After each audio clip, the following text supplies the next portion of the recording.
Okay, before I call this meeting to order, I'd like everybody to know that we are with the state mandate on mask. I'm glad to see everybody here with mask on, and thank you for that. So with that, I'd like to call this meeting to order, and everybody stand and do the Pledge of Allegiance, please.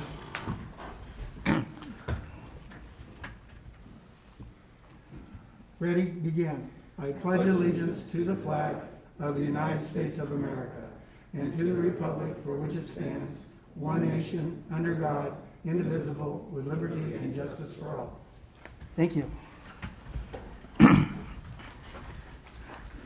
Are there any changes to the agendas? There's not necessarily changes, but there is a special city council meeting agenda also that has one item. So if you would like to condense the agendas to make it a little easier, you can add 5.1 from the special meeting as 5.13 on the regular agenda. Council? Okay. Okay, that's, do we need a voice deal on that, or? No, when there's a motion on the consent calendar, we can just mention it. Okay, okay. Thank you.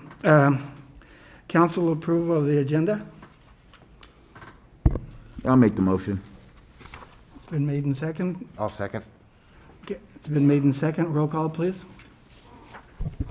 Mayor Pro Tem Singleton, Aye. Councilman Horn, Aye. Councilman Ramirez, It's not here. Councilman Atkinson, Aye. Mayor Ramsey. I've also vote aye. Excuse me. We have nothing on awards, presentations, appointments, and proclamations. Citizens' comments. This section of the agenda allows members of the public to address the city council on any item within the jurisdiction of the council.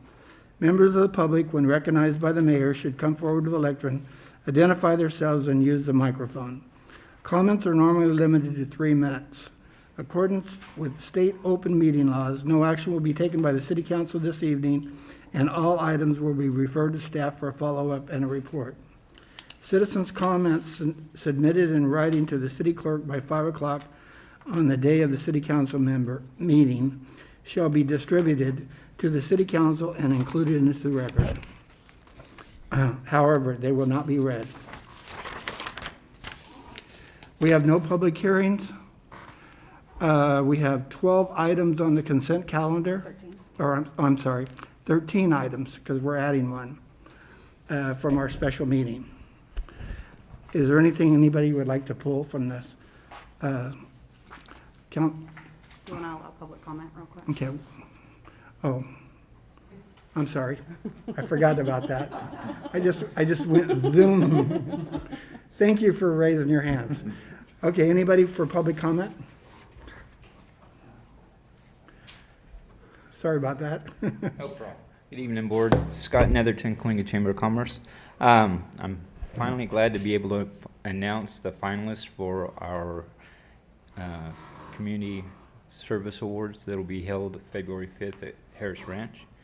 The Board approved the final nominees last night. We ended up with 64 ballots turned in, and out of those 64, for Volunteer of the Year, Ruth Thurman, Kyle Wells, and Leanne Ramsey were nominated. Business of the Year is Jenna Bell's Garden, Pink Parlor, and Faith Christian Academy. Our First Responder of the Year nominees are from Coalinga Police Department is Officer Francisco Ibarra. From Coalinga Fire Department is firefighter Emil Diaz de Leon, and from CHP is Officer Hector Carayas. Our Citizen of the Year nominees for this year are Oscar Garza, Carla Garibay, and Tara Davis. Again, our ceremony that will be recognizing them is February 5th out at Harris Ranch. I know the city's been more than gracious purchasing tables, so I hope to see you all there. And can't thank Marissa enough for everything she's done to help me out with this, because I am in deep water here and I'm treading. I don't know if you can do this. I'd like a future agenda item to block the NFL from moving the Super Bowl out of my Rams stadium. I do not want to go to Texas, so thank you guys. Thank you very much. Come on up, so, Nathan. Mayor, Council, Nathan Vosberg, District 3. First thing I want to talk about is, let's see, the item with keeping the renewal of the exclusive authorization to sell with Midstate.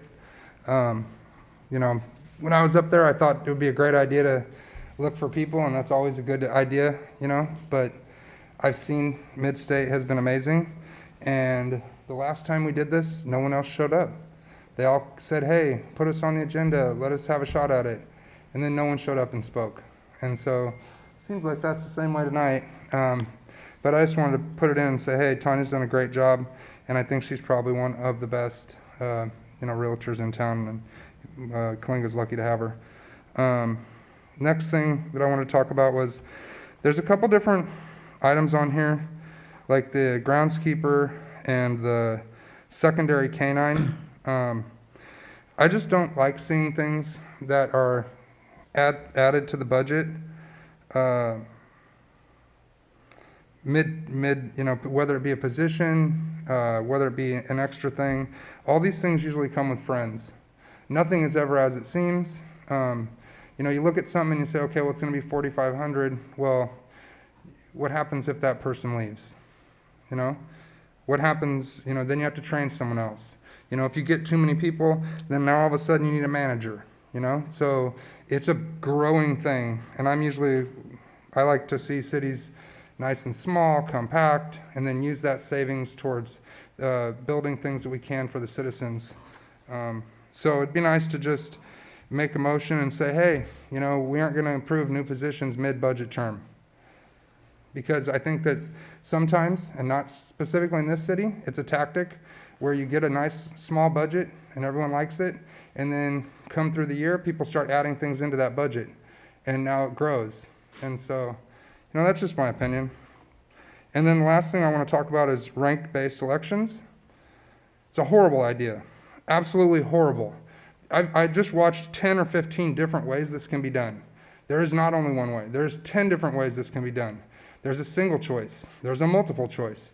There is a version where everyone takes the second, to where the loser gets kicked out and the winner gets the second place votes. And if he runs over the amount of 50%, then those votes go to the next person that'd be in line. And that person may not have been the first person choice. So what this does, it's a tool.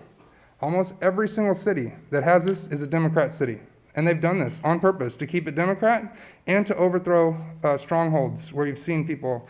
And I'm not saying we're a stronghold, because we're not, and we're not a party line system, but I promise this will have repercussions that you guys will not like, especially the people that normally get a lot of votes. So like someone like yourself and Mayor Lander, this definitely can have the ability to come up and bite you in the booty, and you could get 49% of the vote and still not win the election, and someone that only got 30% of the vote could turn around and take it from you. And that's how that works. And to me, it's just a horrible idea. I know you want to get out of districts. I'd rather even just say, let's just take on the lawsuit and lose than do this. But that's just my opinion. And I guess the last thing is, hey, dedicate that tower to Oscar. He deserves it. He is a hometown person, and I love him to death, and thank you for putting that on there. I was literally going to suggest that tonight, and I'm going to miss him. Great person. Thank you so much. Have a good day. Thank you. Would there be anybody else?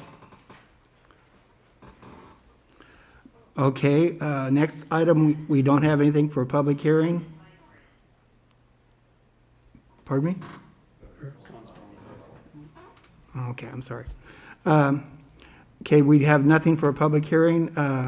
We have 13 items because we're adding one for a special meeting. It was a consent calendar, so we're just adding it to number 13. So is there anybody who would like to pull anything from the consent?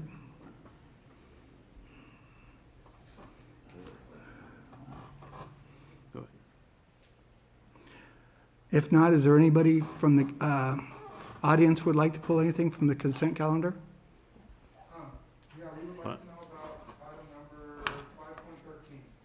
Okay, And 13, 3, 4, 6, 11, and 12. Sorry.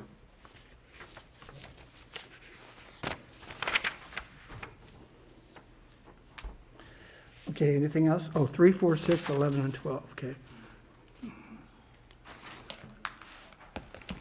3, 4, 6, 11, and 12, and 13.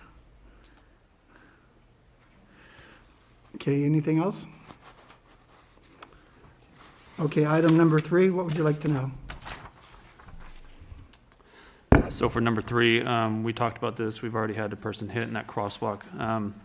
I believe we had talked earlier that this is going to be done in the plans to redo. For Polk Street, yeah. Right. When is that supposed to happen? Probably before summer.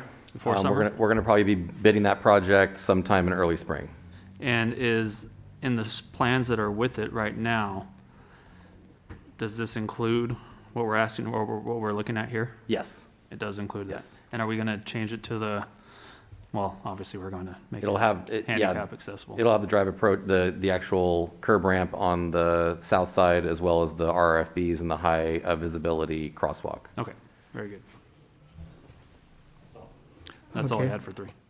Okay, just for the audience to know, number 3 was information only. It was cost associated with the installation of rectangular rapid flashing beacons at the intersection of California and Polk Street. Okay, number 4, approval of renewal of the exclusive authorization and right to sell agreement between the City of Coalinga and Midstate Realty. Adam? I'm ready to move forward with this and approve it. However, in the future, I'd like to see us put it out for bid or something. I think it looks kind of dirty when we just put it out there and not let anybody else apply for it. We do it with bids for everything else with the city. We should be doing it for this too. Having said all that, I'm ready to move forward and approve it. Okay, anybody else? Okay, number 6, authorization to purchase a dual-purpose canine. Adam? Chief, will you give us a little background on this and let us know what's going on? Yeah, I actually have a agenda item coming up in next council meeting. However, this one here is that we have an opportunity for the foundation to purchase a second canine at a reduced rate due to the increase in dogs going up this year. The dog we're looking at is a Belgian Malinois with Dutch Shepherd, just like Eli. Same temperament. We're getting him at $8,000 for the dog, which is coming from the foundation money, not the city. The annual cost for this dog, because we already have a car for it and all the equipment is already purchased with Eli, is $4,500 a year, which will come from the foundation unless the city decides to pick it up at the new budget year. That is something you guys can decide on.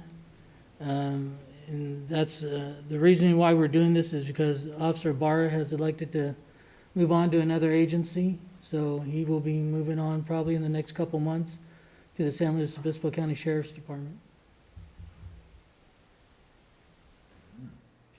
So it's more of a replacement, not a second. Correct. The agenda item I'm bringing up at the next council meeting will be for Officer Barr to purchase the rest of the remaining funds of Eli so he can remain with Officer Ibarra and not go to a new handler, which could be detrimental to the dog and or the handler if they don't bond together. And then is he going to be a canine for wherever he's going? That's between him and the sheriff over there. I have no idea. So, I mean, I'm just looking at the staff report. It says we're getting him so he could be on opposite shifts of Eli.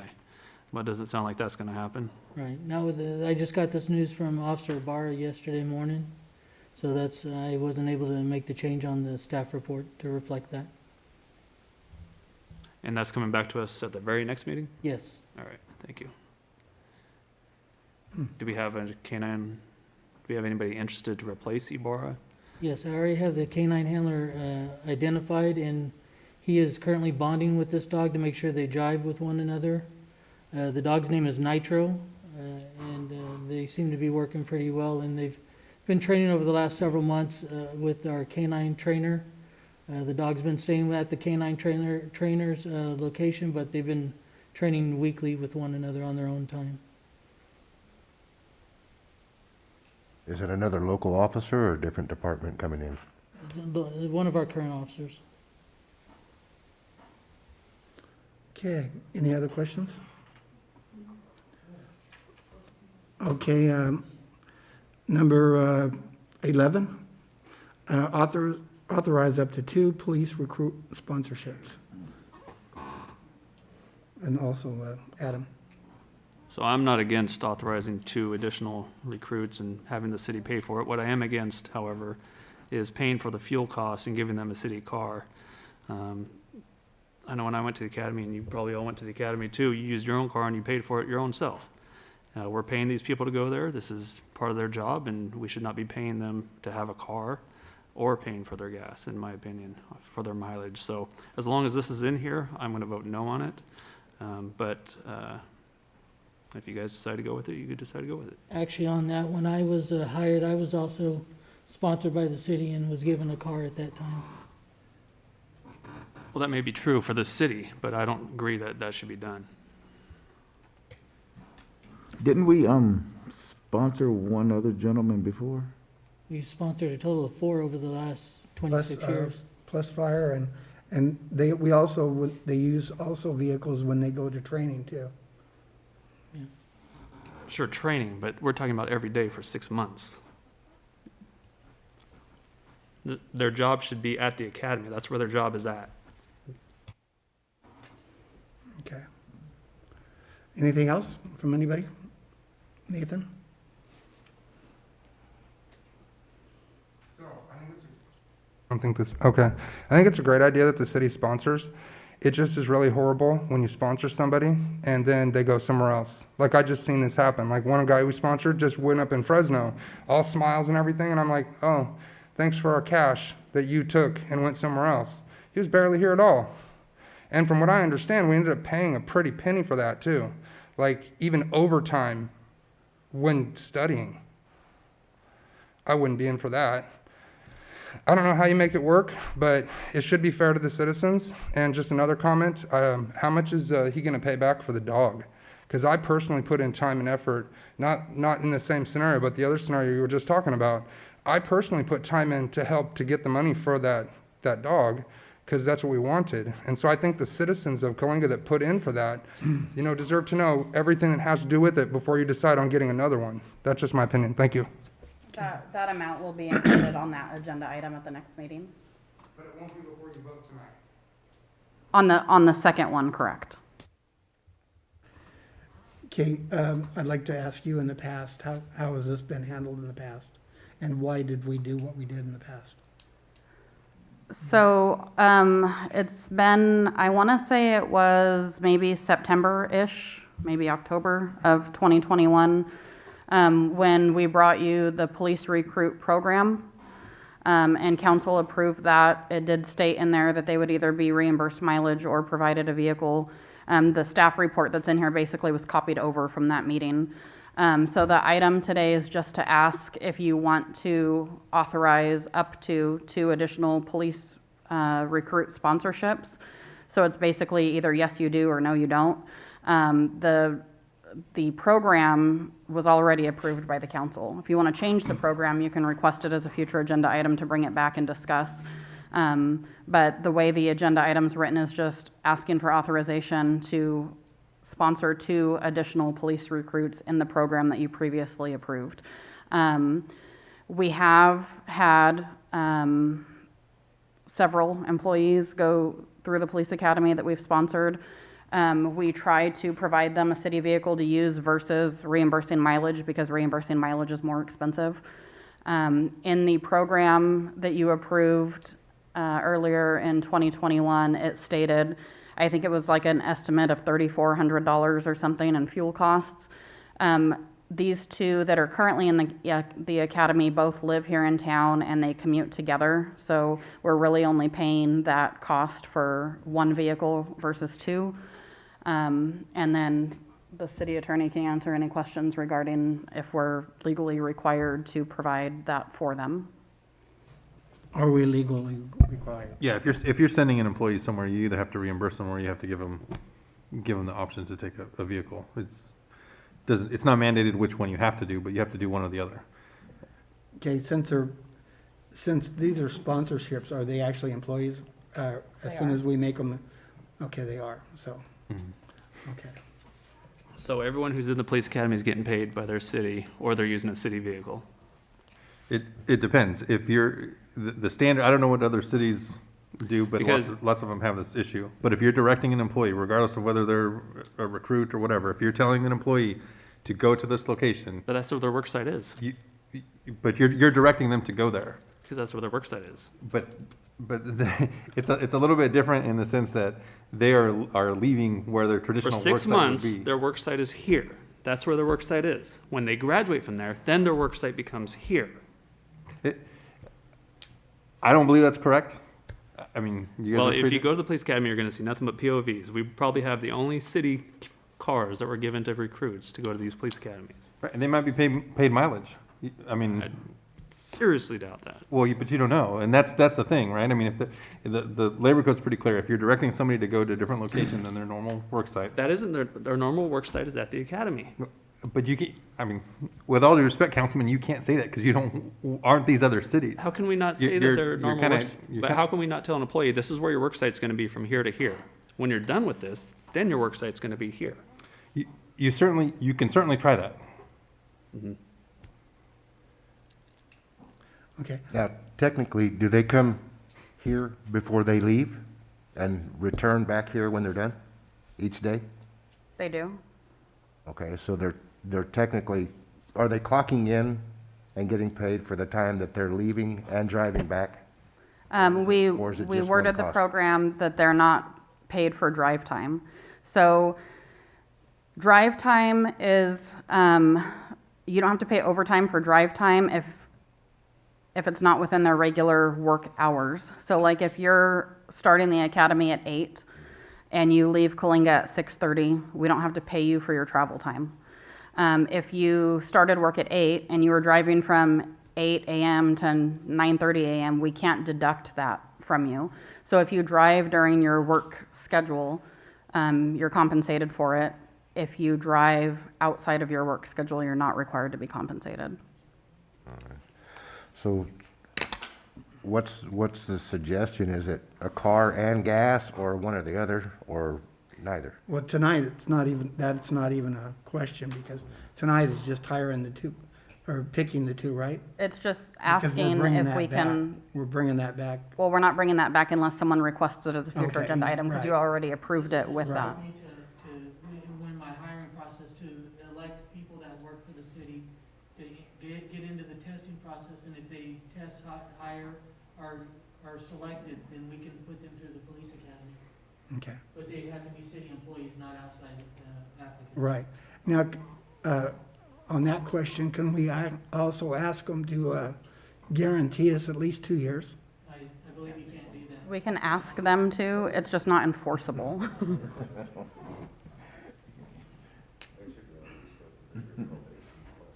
Yeah.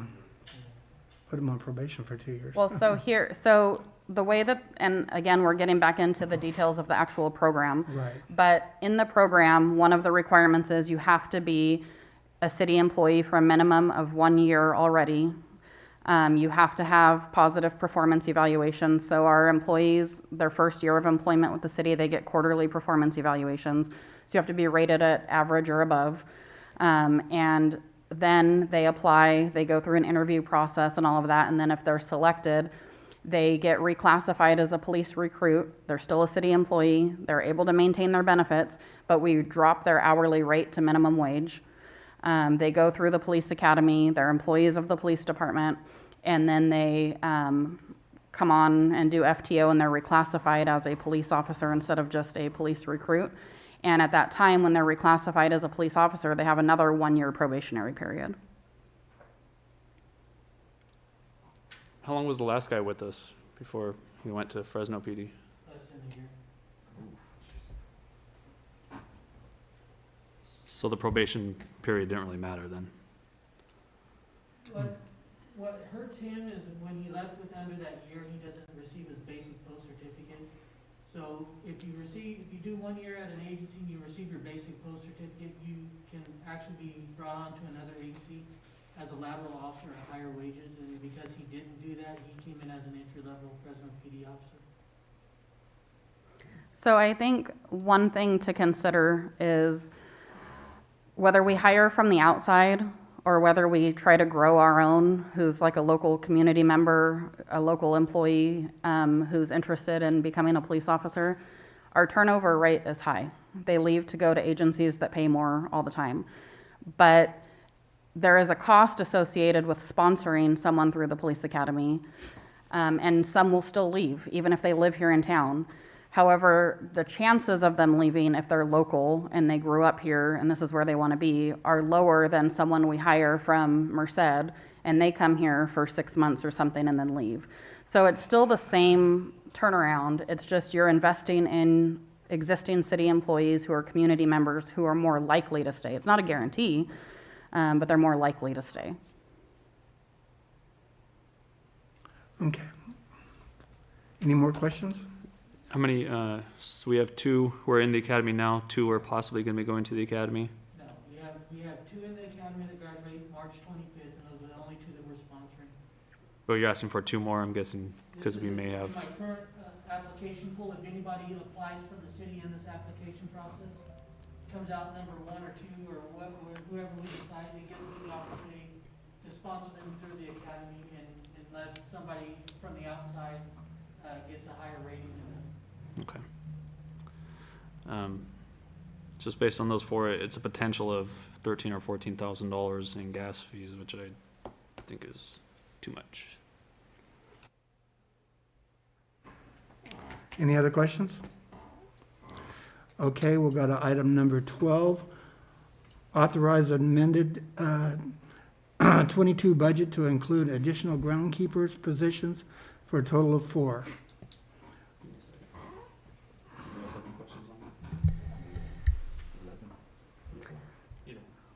So can I say something while you're looking for that real quick? So just to go back, when we did the fiscal year 2022 budget, there were 4 groundskeepers requested at that time, and the direction of the council was hold off on filling them, include 2 staff members, 2 groundskeepers in the budget, and then look to see if outsourcing would be cheaper.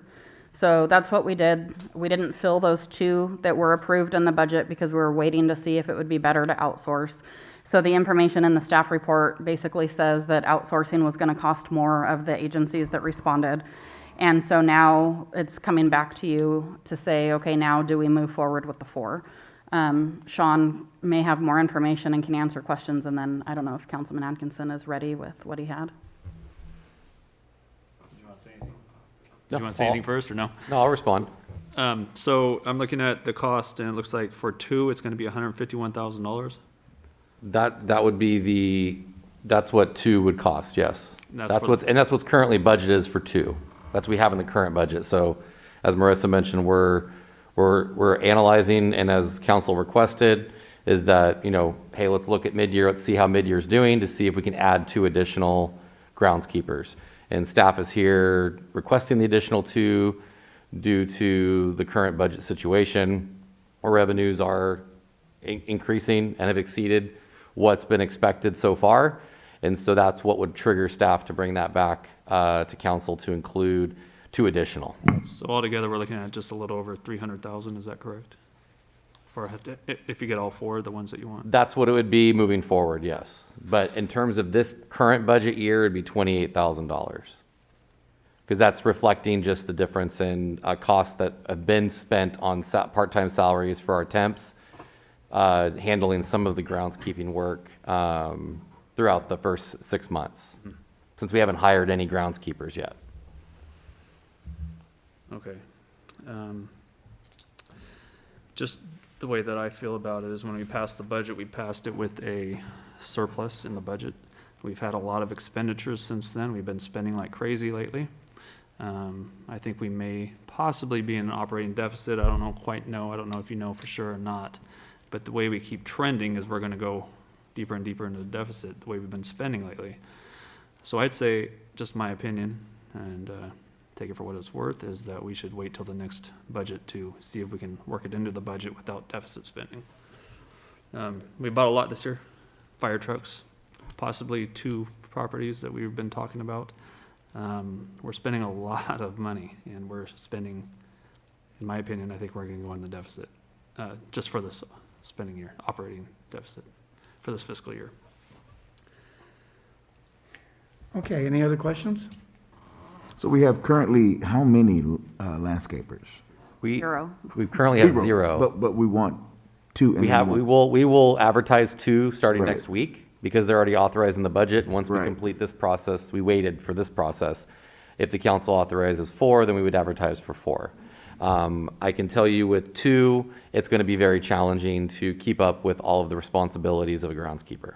Well, then, So give me that, 2 that can handle that responsibility. what? Give me 2 that can handle that responsibility. It's a significant amount of work just based on the amount of plots and locations that we have to manage. Because maintenance workers are not paid out of the grounds and maintenance budget. That was taken out of the budget in anticipation of hiring the 2 groundskeepers at least, and then with the anticipation of 4. Now, what happened to the old guys that were, or not the old guys, the young guys that were doing our groundskeeping before? Those were temps that we had. Temporaries? Yes, and those temps their hours have expired, so they're no longer with the city. Okay. Because I knew we had some, and I just wanted to make sure. I thought they were temporary, but I wanted to make sure. Yeah, we were utilizing those 2 individuals as well as some of our maintenance workers to help with that. So, when we, depending on what the council decides tonight, then as we come back to the budget, there'll be adjustments to, maintenance workers into the grounds and maintenance, or we look at whether we can fit in the 4 groundskeeper positions in the next budget, if that's what the council chooses. But I think for the next 6 months or shorter than that, it's going to be a challenge to keep up with all of the mowing and trimming and doing everything that we want to do in terms of landscaping and grounds and maintenance. Okay. Okay, we'll go to, any other questions on that one? Okay, we'll go to item number 13. That was adopt resolution 4056, accepting real property located at 270 South Sixth Street, Coalinga. That was Nathan who pulled it. Did you have a question, Nathan?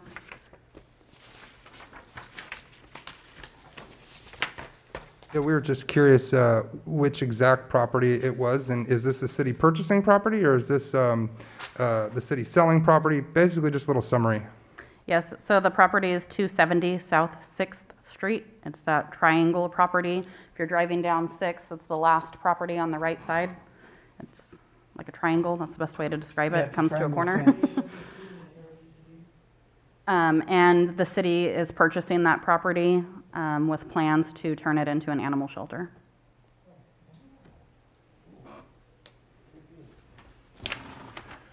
Okay, just with this, there's possibly going to be some no votes. Is there anybody who would like to vote on anything separate?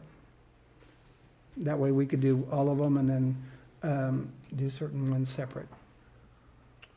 11 and 12. Yeah. Okay, we'll do, right now we'll do the total consent calendar except for 11 and 12.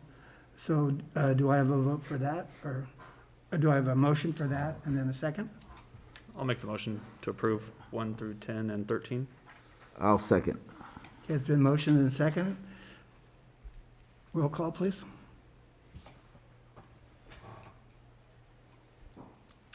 Was that Mayor Pro Tem Singleton that did the second? Second, yes. Yes. Councilman Atkinson, Aye. Mayor Pro Tem Singleton, Aye. Councilman Horn, Aye. Mayor Ramsey. Aye. Okay, we'll go to item number, it's 11 and 12, right? Yes. Okay, 11, authorize up to 2 police recruit sponsorships. Do I have a motion?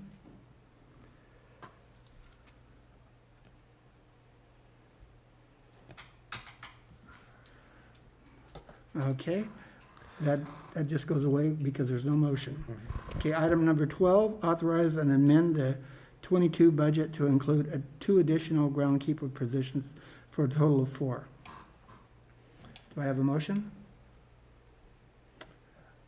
I'd like to make a motion that we authorizing and amended the budget to include the additional groundkeepers.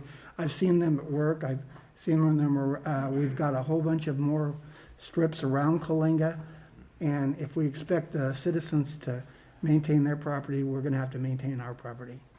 So I make a motion that we do this, I'll second that. to add 4. All together of 4. Because I know that when I've seen them working, there's usually 2 in one area and then 2 in another area, and they're working at the same time. Because I've been out watching them a lot of times too, and I actually stopped and given them water and stuff when they were at the temporaries. So I think we need them, and if we're gonna have our citizens keep up their property, I think we need to keep up our property. Okay, do I have a second? Yeah, I second. Okay. Roll call, please. Mayor Ramsey, I vote aye. Councilman Horn, Aye.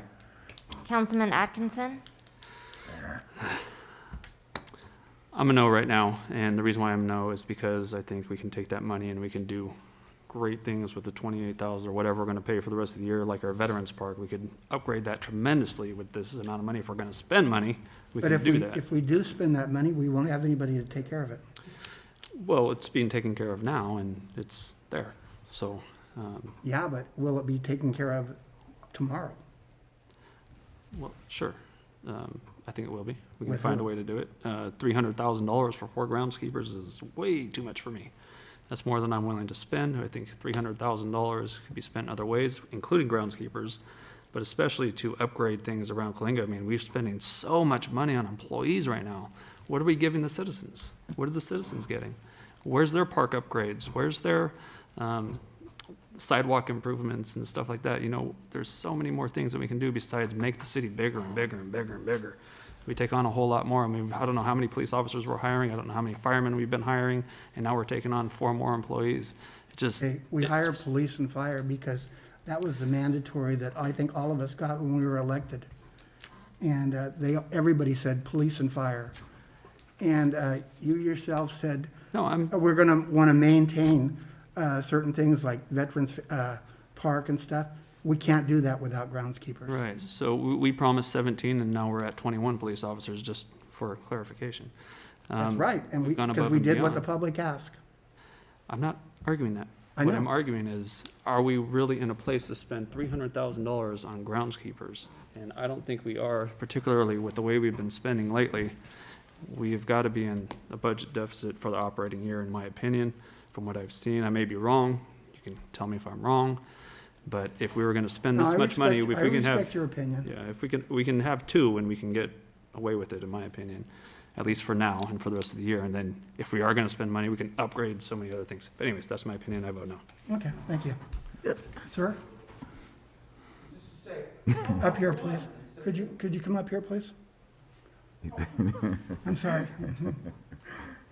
We already have 2 in the budget for this How year. about hiring 1 as a compromise instead of hiring 2?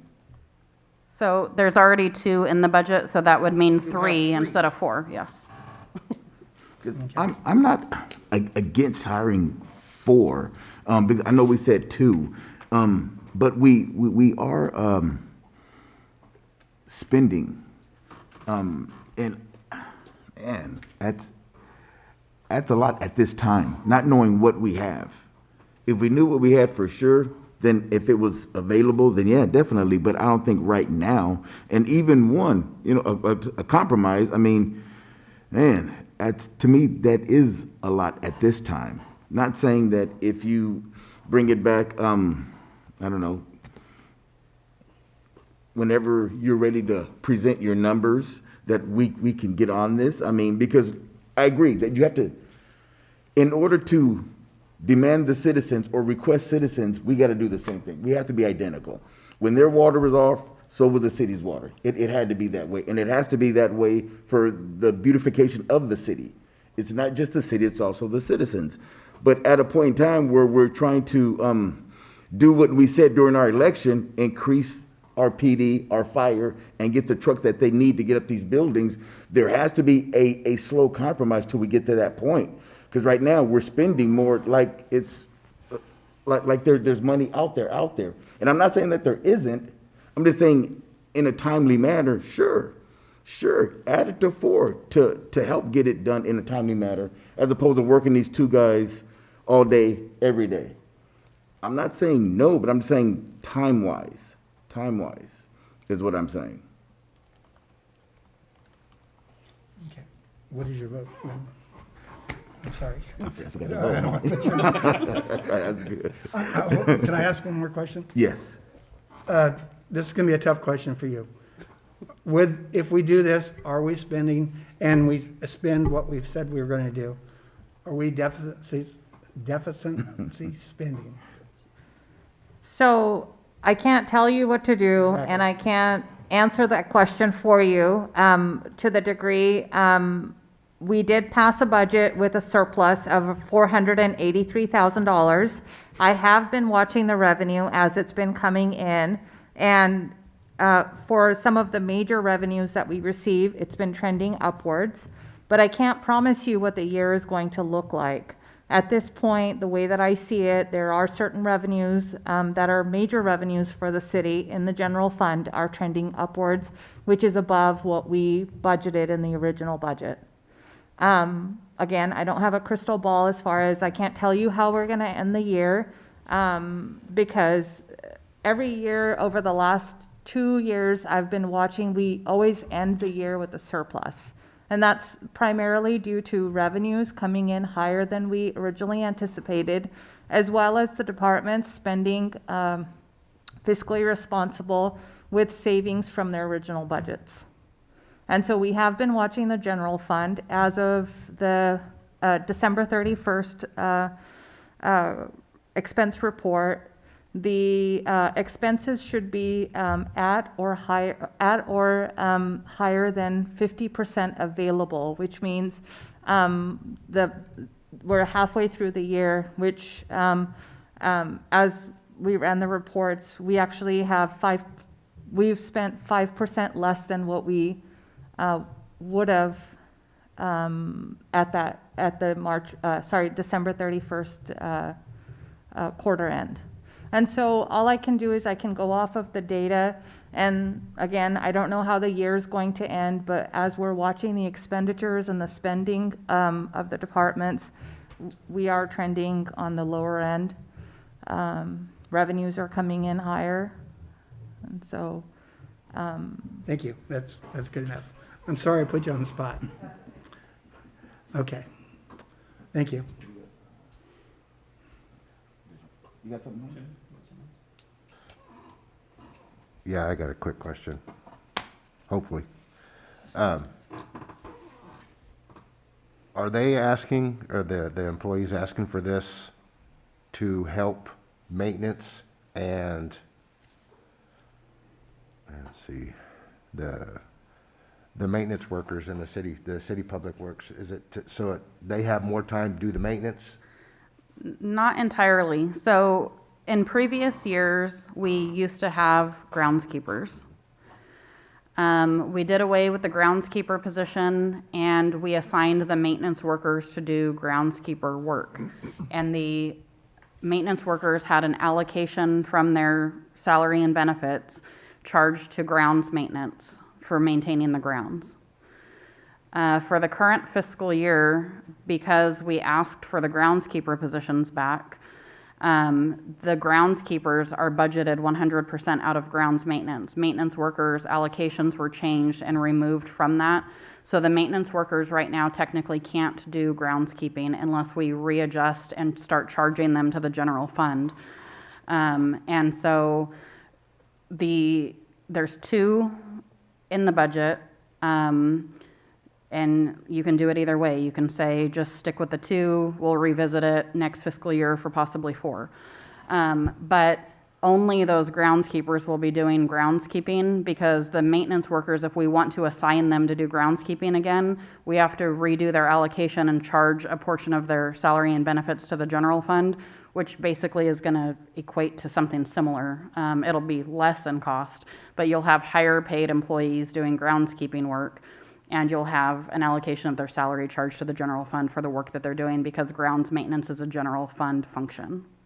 If I could add one additional thing, one of the biggest challenges that I found when I started managing public works and utilities was that with the maintenance worker positions, if we have water leaks or any type of emergency type situation, they get pulled off those jobs. And those can last 3, 4, depending on how big the water leak is, sewer leak, especially when we have storm situations, getting preparation for that.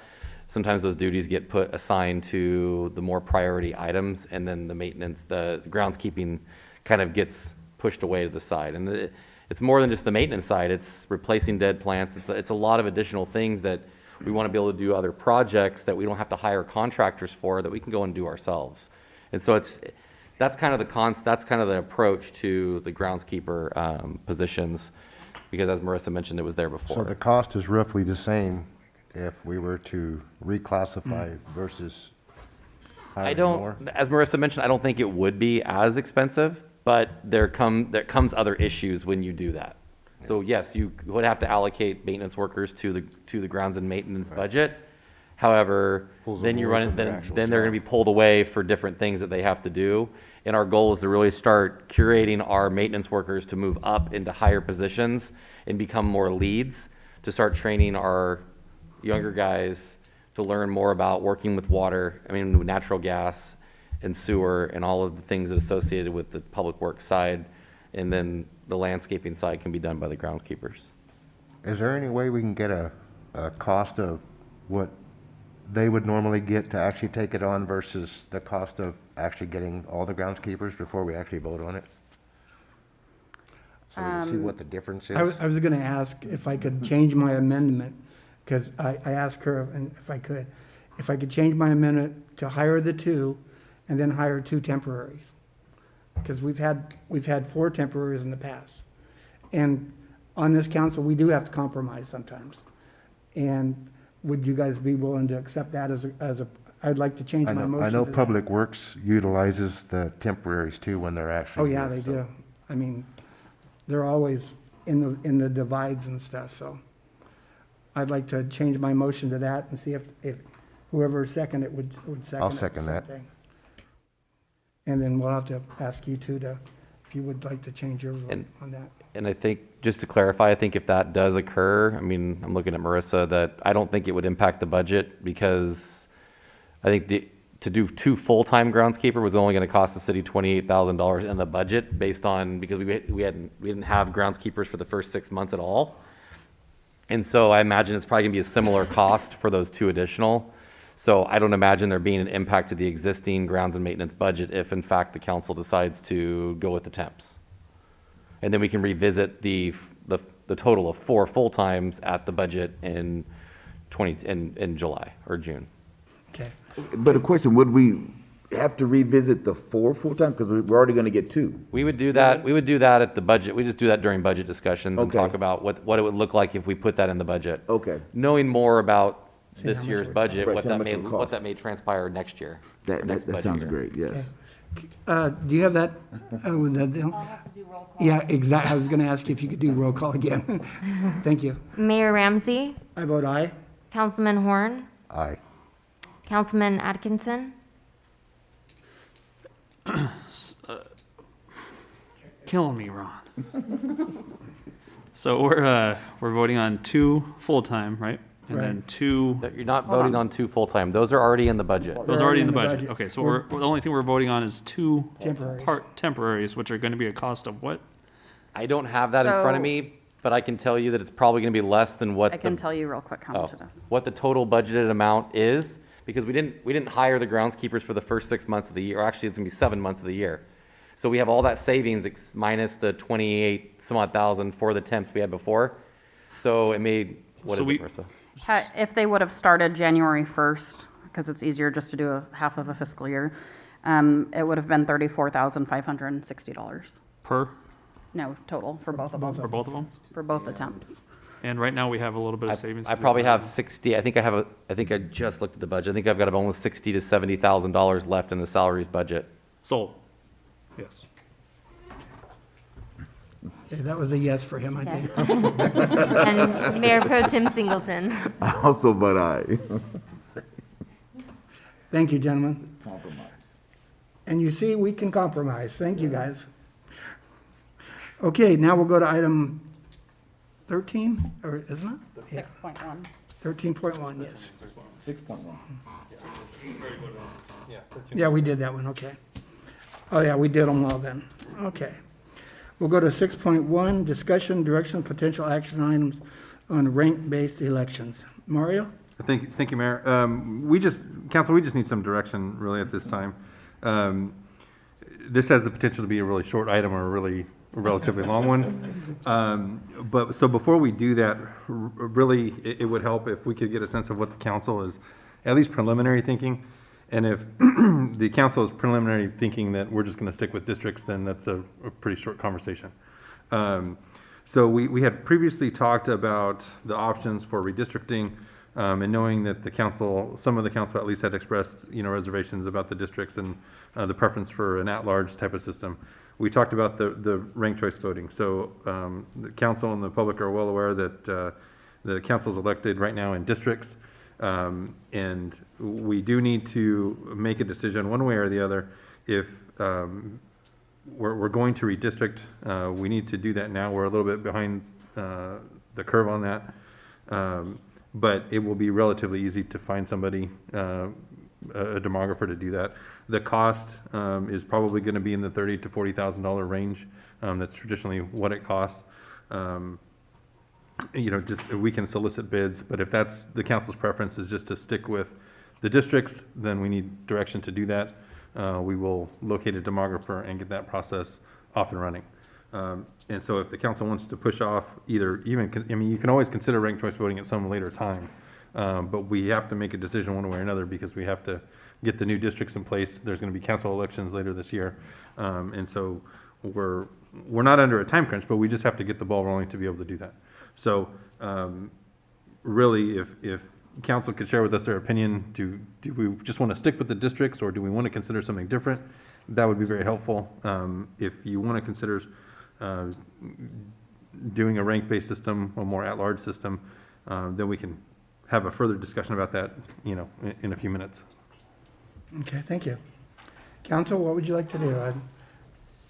How many, just on the, looking at right now, how many people would like to stay with districts? Just stay with the districts? Okay.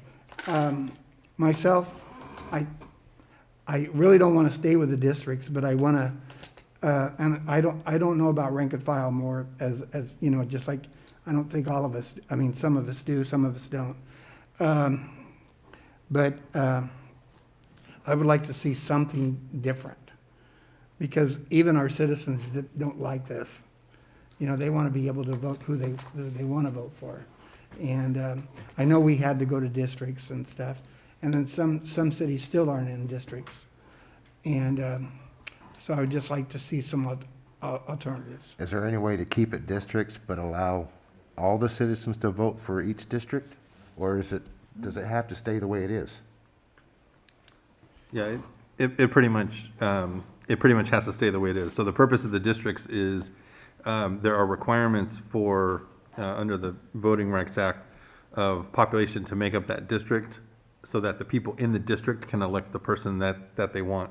So a district where everybody can vote is basically an at-large system.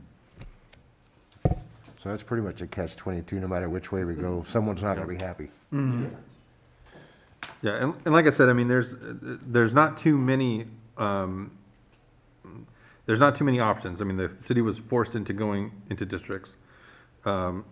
Ranked choice is basically the only one that I'm aware of that would be legal and even possible to do.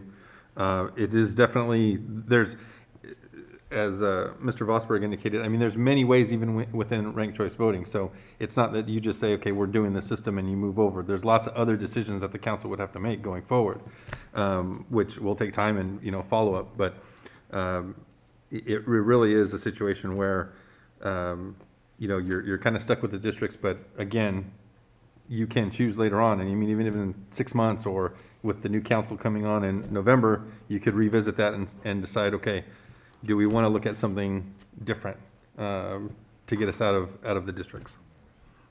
Okay, thank you. Mary?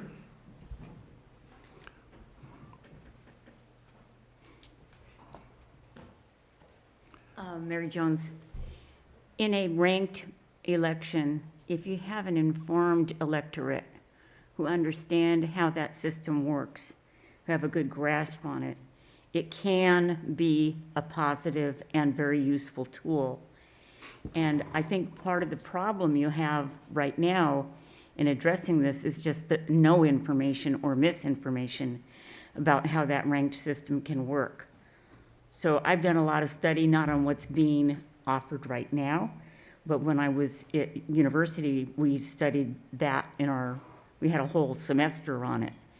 And you can make it work really, really well, especially when you're having to juggle the factors that we're having to mitigate. So just a thought that, and I don't know how you would educate people, because we have a lot of resistant people, but those who want to learn can learn how to use that. You're just aware of things when you place your ballot, how it works and how things are gonna fall. It's like playing poker. Thank you. Thank you. I guess, here's my thing with it. No system is perfect. This district is awful, in my opinion, and this isn't even that great, in my opinion. However, I tend to go on the side of which gives the people more power. And in my opinion, me up here, when we look at the totality of Coalinga, 90% of Coalinga did not vote for me. 90%. I was only put here by 10% of the people, which is my district covers 20% of Coalinga, and 10% of them approximately voted for me. So 90% of Coalinga did not vote for me and did not have a say of whether or not I was going to be up here. Yet I'm making decisions for those 90% when they didn't even get a choice of whether or not I should be up here. And to me, that's garbage. To me, that's crazy. In a city of this small, 12 to 15,000 people, whatever the number is, that's crazy to me. Yet each person in my district has to deal with you four making their decisions for them, and they didn't have one single chance to decide whether or not you should be up here in these seats. But they have to live with the decisions that you make. And we were kind of forced into it. I'm not putting us down at all for going to it. Yeah, I agree. But I am saying that things can be done in a better way. And when we look at rank-based system, each citizen out there is going to get a chance to vote on every single seat up here, 1, 2, or 3. Now, when we were before, the way it was before we went to districts, when the 1, 3, and 5, well, what would be now 1, 3, and 5 districts were up, people voted on 1, 2, and 3, although they didn't vote 1, 2, or 3, but they voted for their top 3. It's very similar to the rank-based system. And even if you came in third place in the system we had before, you would still win up here, even though you weren't first place. You would still get a seat on council. But the totality of Coalinga was able to vote for that and was able to have a say in each seat that's up here. Now, we only have one, which is crazy. Just in my mind, it just boggles my mind. And it's not anybody's fault up here, it's the state's fault for approving such nonsense. So the reason that, again, I'm not sold on this 100%. If you guys vote it down, I'm fine, vote it down, I don't care. But I think it gives the people more opportunities to participate in their government and more opportunities to choose, not just the person in their district, but everybody as a whole. And in my opinion, it gives the people a little more power, and I always try and side on the people having the power over us having the power. That's my 2 cents. Thank you. Okay, go ahead. You want to? Okay. On me, when we first talked about rank-based, I agreed with you totally, and because we need something different. And this is what basically we were pushing, and that's why you're bringing it here now. And myself, I'd like to still see it happen. And I would like to go ahead and go forward with it myself. Would you like to say anything yourself? I don't want to put you on the spot. I just did. But of course, you always want the people to have the power. That's what it's all about, no matter how you look at it. But the people, do they all accept that power to go out and vote?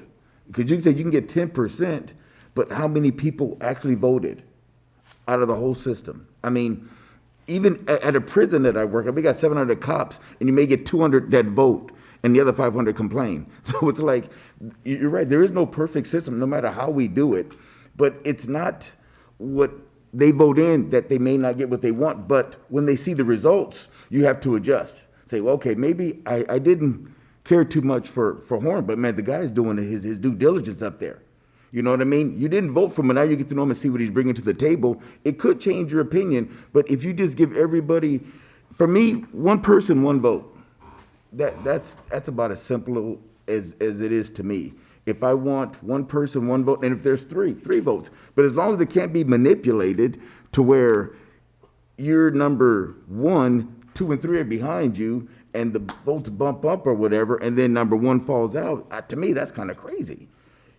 You shouldn't have to get X amount. The number, if you got 10, you win with 10. Yours is settled. So for me, if it's that complicated, I don't think people are going to buy into that. Because some people just want to go there and vote. Give me my ballot. Let me see who I'm going to pick and choose, and let's move on. But, you know, for me, as long as the people have the power, I agree. Okay, I wanted to ask you a question on the rank and file. If you came up to the rank and file and we did the vote, I know about bringing the other ones up. If you were number 1 on there, is there any way you could get kicked out? Yeah, so if you have a majority of votes, Right, so if you have over 50%, there's no way you can get kicked out. right. If you have less than 50%, that's when you start retallying the votes. The goal of the ranked choice voting is to get somebody who a majority of the people want, right? It may not be their first choice, but a majority of the people have voted for that person. And that's what has to happen before somebody gets that particular seat. So I think Nathan had mentioned earlier, yeah, if you go through the first round, you could have somebody with 49%, and they could end up not getting the seat, because if as other candidates start coming out of there, if everybody's second choice is the person in second place, the second place person could get that seat, and they with over 50%. I mean, they'd have to have over 50%. But if you're looking at popularity, that person would be the right person to put in there, though, wouldn't he? Because the majority of the people would vote, would say that they like him better than they do the number 1 guy. Well, it's a way of looking at it. So it's a different system, right? They're not Right. they're not you can't compare them in the sense that, you know, one's better or one's worse. They're different, and they're based on philosophy. Like Councilman Singleton basically says, hey, I like this, the what we call the first past the post system, what we have now. It's very simple. It's, hey, here's your shot, 1 person, 1 vote, kind of go in there and do your thing. The ranked choice voting is a different philosophy. So I don't want to say one's better or worse. It's just a different way of looking at it. Mm-hmm. Nathan? Okay, so like Ms. Jones, I've done quite a bit of research on this as well, because I'm a political analyst freak, and so I look at things. And let me tell you, there's different ways you can do it. Single transfer vote, you could have 60% of the vote, someone else could have 1%, and that person could get second place. They'd take your votes, because the first person doesn't need the rest of those votes. It depends on how they create it. Here's a scenario. You get 49% of the vote, someone else gets 20% of the vote, but they get 40% of the second place vote. They bump off the second person too. That's not fair. And let me tell you, this whole system is still meant the for minority voting. It is not meant for the majority. The city attorney knows that. He's researched this. This whole thing is for minority voting. And I don't mean minorities in color. I mean minorities in people who normally would not get elected. And that's what this whole system is for, and that's the only reason that it moves forward instead of getting sued into court. Because they're like, oh, well, this benefits us. And so what they do is they focus on issues. That's how this whole train is run. They have 3 or 4 people, and when I say they, I mean very organized political groups that come into towns like Kalinga, and they get 3 or 4 people to run on issues. They get the town interested in these issues. And then all of a sudden, they're like, oh, well, I like Ron, but I really support these issues over here. So I'm going to choose number 2 and number 3 for these people that are voting these issues. Ron may get 49% of the vote, but you may get knocked off by issue-based systems. And I'm just telling you guys, this is something that, I mean, if you guys want to try it, you know what? I'll utilize it.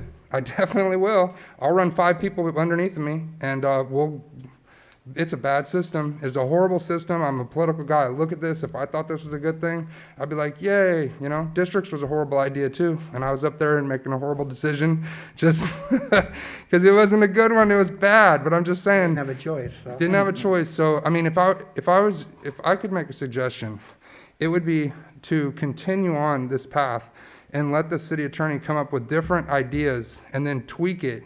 Because you can tweak this system, but I wonder how Fresno County is going to respond and whether or not they're going to let you do this, because they also have to be involved in the tallying of the votes and all that. And it makes a difference on what they do, how much money it's going to cost the city. But, I mean, districts is horrible. This system, I believe you can utilize it to make it a good system, but it's just going to take a lot of time and effort, and I don't know if you guys have that. So I appreciate your time. Thank you. Thank you. So question, if I have 49% of the vote and I'm number 1, and that's where the voting ends, and then we go to second place, right? So all I need is 1% of second place? Okay, so it's not like Correct. You're not stuck at 49. right. So if So it's the- not like I'm at 49% and then someone's gonna get, all I need is 1% of the vote to get above 50%. Correct. Right, okay. But if you're not someone's second choice, you're not going to get any of those votes. It's also correct. I mean, somebody has to vote for you to go upwards. But looking at it overall, the majority of the people would still want that person. Right. Because you would get that deal, because more people would vote for you that way. You might not be their first choice, but you would be their second choice, and then you would be the first choice then. I feel like it's almost going back to the system as it was before without districts. Yeah, exactly. Top 3. That's probably how it's gonna It seems like it would go to the top 3 like that, to me. I mean, I'm sorry, Mary?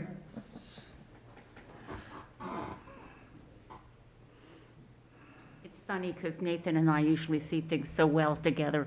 I think possibly because I'm so old, that this is not a new thing. I want you guys to know that. In the old days, back when I first started voting, it wasn't unusual to have a ranked voting system. Like we've said already, and even Nathan says, there's so many ways this can be manipulated, so many ways you can move it.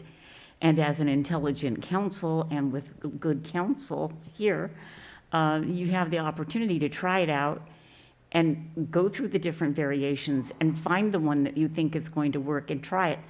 But I just wanted you to know, it's not a new idea. It's not a brand new weirdo, wacko thing only made for liberals to take over the universe. It's been around since at least 50 years. So just so you know. Wow. Okay. Counsel, what would you like to do? I got a quick question. Okay. When we talked about this the first time, what item was it that Fresno County or the state told us we couldn't do? It's not that we couldn't do it. They weren't sure, so we had to go back to them. So, the software that they use for their elections can do this. That was one of the things we had to go back to them and ask them, is it even going to be possible for you to tabulate these votes? They've told us that they can, because they use the same software that some other cities who currently have ranked choice voting utilize. So it will be a new thing for them, but their software, it will allow them to do it. Okay. And basically, we just need,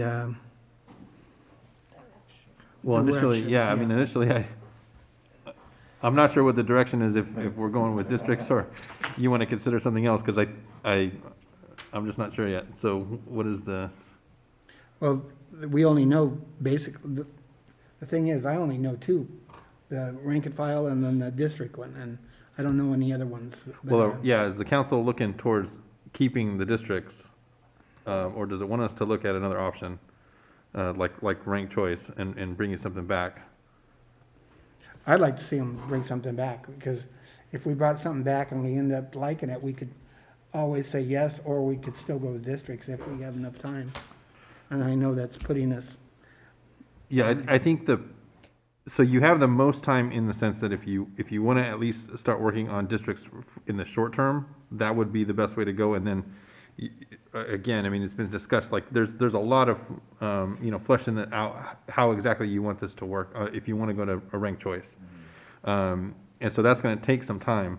So it would be better not to start off with ranked choice and then kind of default to districts, because then we're really going to be scrambling.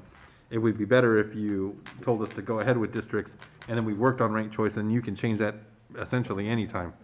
We wouldn't be under such a time crunch if you want to do something like that.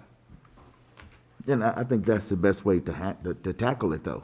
Stay where we are and look at something different, as opposed to looking at something different and trying to go back to where we are now. Because we have time to look at anything we want under the sun. yeah. The cost, though. I mean, we're gonna, spend $30,000 or $40,000, right? To do, Yes, and that's what the time crunch is the result of the census, right? So you have to do something about the districts, because now the current districts are old.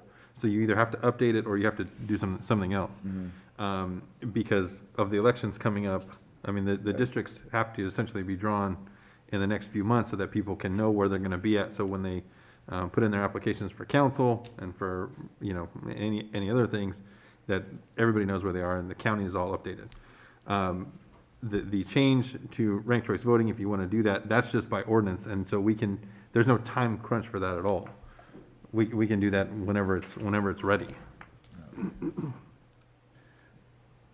Yeah, but it's still gonna cost us, money in the long run. I mean, because we have to pay, like, you said, the 30,000 for the census and everything, and that's what we were trying to do, is save some money, but. So I will say that we are late in starting district maps.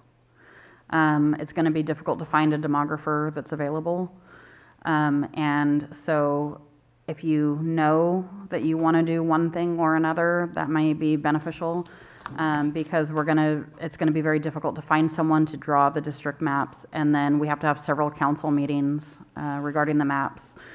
And then I think, Shannon, I don't know if you recall offhand, so sorry to put you on the spot, but I think that our district maps have to be to the county office by like March 1st or April 1st.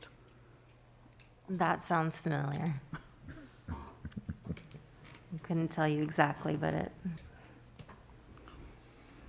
where do we go, Jim? So what's your suggestion then, to go ahead and go with the districting?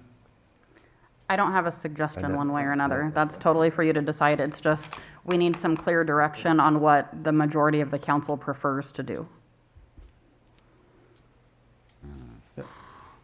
I'll give you a recommendation on my part. I think that if you give us direction to start with the districts, you won't be under such a time crunch as a council to make some decisions about the ranked choice voting, that you'll have to do that. Likewise, you can address some of the issues that Ms. Jones brought up, which is public education. What are we actually doing, and getting out to the citizens, hey, we're considering this thing. Understand the process, and really essentially get some buy-in. And if you want to do that even before the next election, you're gonna be able to do that. You could have it in place before the November election. But if it turns out that you get into it and the public really does not care for it, they'd rather have districts than at large, then at least you have the new district maps in place and you can just continue on as normal. If we get in a situation where we have no maps submitted because we're gonna go with ranked choice voting, and then the public is really not going for it, and you change your minds, then we're in a really bad spot, because we're essentially going to be out of compliance. Nobody's going to know what district they're in, and we've said we're going to stick with districts. So that would be my recommendation.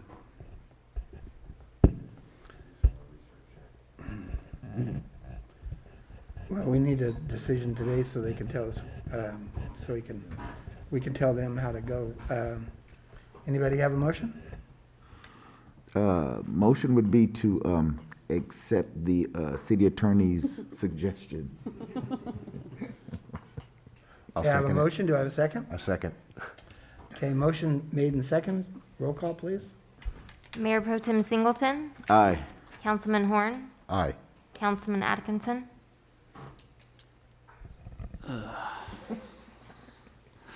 Just because I don't like Mario today. I'm gonna vote no because I don't want to spend $30,000 or $40,000. Mayor Ramsey. I don't want to spend the money either, but I think that's the easiest way to go, so I vote yes. See, but that's a compliment, because that implies that he normally likes me. It's just today, it's just today. He's going to change his evaluation of today. You want your evaluation back, right? Okay, thank you. Okay, next, potential action and direction of dedicating the clock tower to Oscar Garza. Thank you. So this item was requested as a future agenda item by Councilman Horn, and staff also recommends moving forward with this. I did speak with Councilman Horn earlier to ask for a cost estimate for the plaques, but he had stated that West Hills Machine Shop would be willing to provide those at no cost, and there would be 2 of them, so 1 on each side of the tower.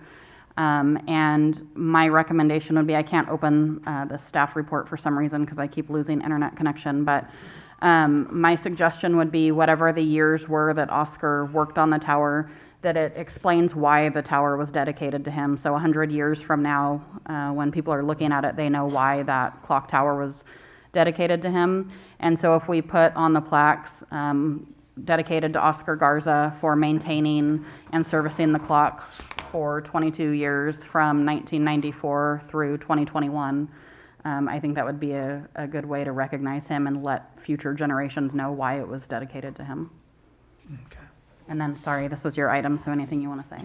You said he worked for the city for 22 years, or he helped afterwards for the 22 years? Because he retired at 22 years and continued to help the city and the Yes, that's citizens correct. out afterwards, So it would correct? be additional years, so it'd be from 1994 to 2021.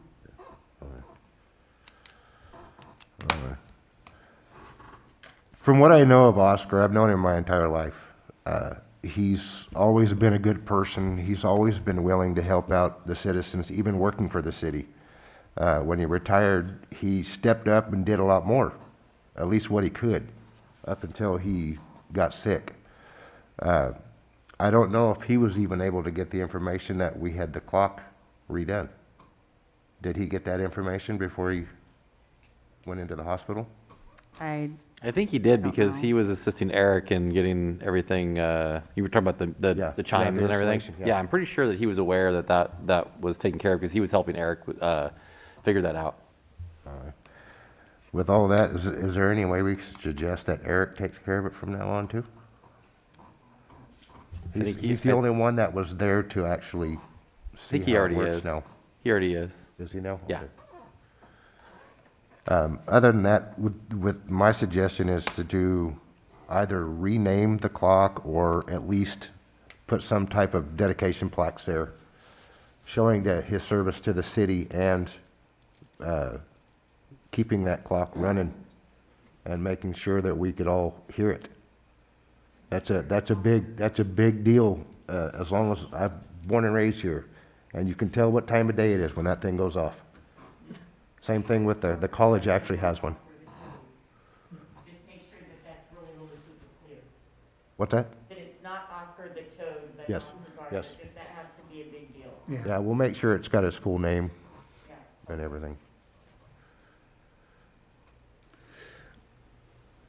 Okay, The installation, there won't be any cost either. As long as I get the clearance of, make sure there's no sprinklers and stuff, we're gonna install it too. Is there a tree there?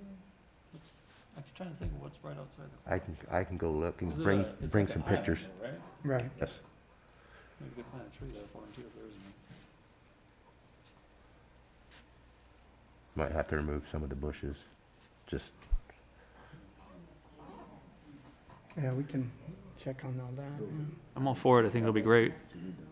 Okay, I think we do want to dedicate this to Oscar, and you guys can figure out what you want to say on the plaques and everything and get together. Yeah, and then if Maybe get the other to- council members want to make suggestions too, so we're gonna have plenty of room. They're gonna be about this big. So we've got plenty of room to write whatever you guys There suggest. it is right there. Is there room for a tree? Is there? that current? Yeah, I don't know either. I don't think you really It want to says put a tree. 2015. Yeah, it's gonna end up It'd be right in blocking the it. middle and then probably the trees would get hit. So it would have to sit behind the actual border sign, Yeah, that that's all right. pictures. Yeah, We good? okay. Was there?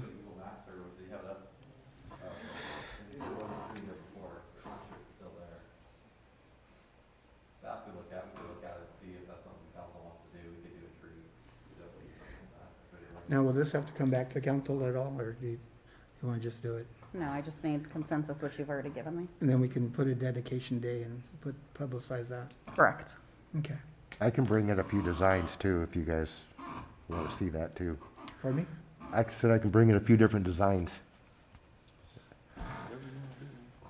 I don't know if we just did one for Kirk Irwin, and I don't know if anybody's seen it or not. But it would be something similar to that. We would just have to figure out colors. And then what all needs to be written on it. If it's gonna be more like a headstone, or if it's gonna be like the brass plaques that are around town. Put his picture on it, maybe even. Yeah. Can I make a suggestion?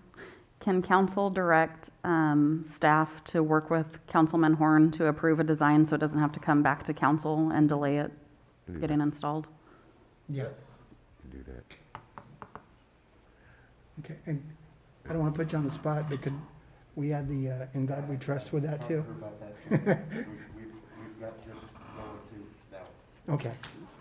I didn't want to put you on the spot with that one, but I just wanted to bring it up a little bit. Okay, I think you have your direction? Yes. And we'll go from there. Okay, item number 3, discussion and direction regarding dispatch contract with Parlier. Darren? I'll take that, sorry.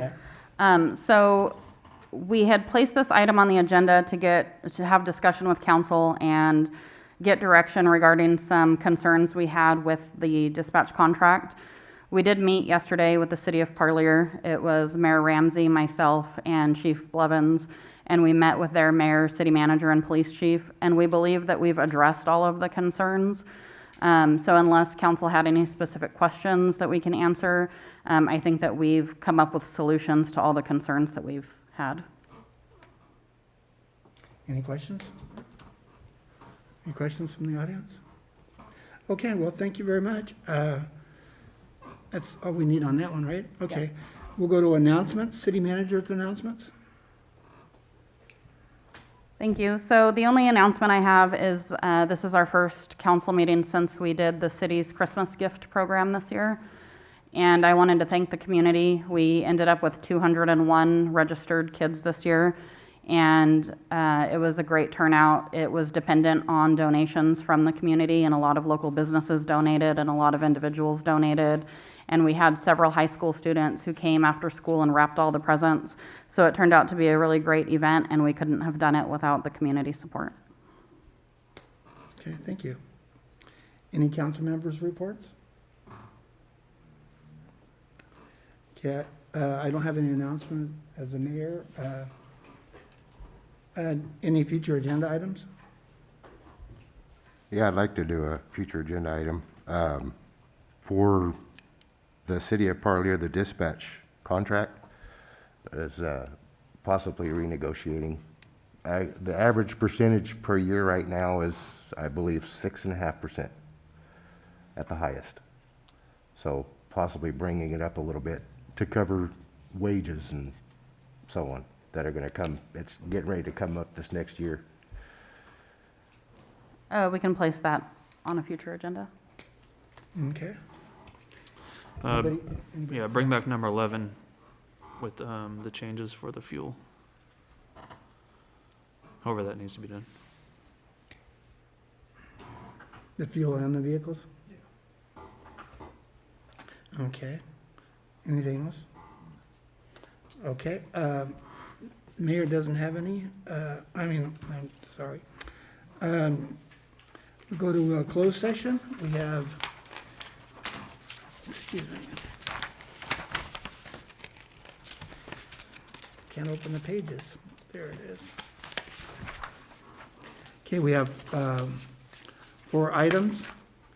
Do you think we'll have any announcements at the end? No. Okay, no announcements? Okay. Okay, thank you guys, everybody for coming, and we're gonna go in closed session right now. Thank you. Meeting's adjourned.